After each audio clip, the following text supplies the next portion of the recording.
ஏனுங்க மக்களே, குப்பிச்சி பாளையம் அப்படின்றது நான் கூட ஒரு குக் கிராமம் தாங்க நினைச்சிட்டு இருந்தேன் வந்து பார்க்காத வரைக்கும்.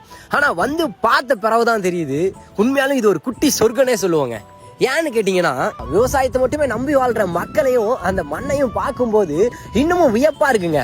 அதுவும் இந்த மண்ணோட வாசமும் இந்த மக்களோட நேசமும் மற்ற உயிரினங்களோட பாசமும் பார்க்கும்போது மனசே ஒரு மாதிரி லேஸ் ஆயிடுச்சு தாங்க சொல்லுவேன். கவலையே இல்லாத இந்த ஒரு மக்களுக்கு ஊர் எல்லையில கரை முனைப்புனோட துணை இருக்கு.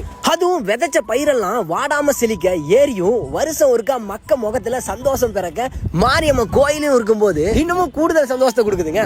இந்த மக்களையும் இந்த கிராமத்தையும் பார்க்கும்போது எனக்கு ஒரே ஒரு வசனம் தாங்க ஞாபகத்துக்கு வருது. ஒரு நாள் விவசாயியா இருந்து பாருங்க, அது கூட வேணாம், ஒரு நாள் விவசாயி கூட இருந்து பாருங்கன்னு சொன்னாங்கல்லங்க. உண்மையாலுமே ஒரு நாள் அந்த விவசாயி கூட இருந்து பார்த்தா தான் தெரியுது அவங்களோட உழைப்பையும் அவங்களோட உயர்வையும். இதுல ரொம்ப ஆச்சரியமான ஆசையான விஷயம் என்னன்னு கேட்டீங்கன்னா, இன்னமும் இந்த கொட்டாயி குடிசை தொழுவோன்னு சொல்லுவாங்கல்லங்க, அது எல்லாத்தையுமே இன்னும் அழகா பாதுகாத்துட்டு வராங்க.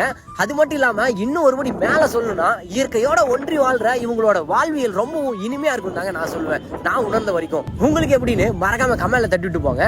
அது போல குப்பிச்சி பாளையத்தோட நண்பர்களுக்கு இந்த ஒரு வீடியோ ஷேர் பண்ணி விட்டு, எப்பா இயற்கையா வாழ்றீங்களாமா, உங்களோட வாழ்வியல் எப்படி இருக்குன்னு கொஞ்சம் சொன்னீங்கன்னா நாங்களும் தெரிஞ்சு போன்னு கேட்டு விடுங்க. வரட்டுங்களா?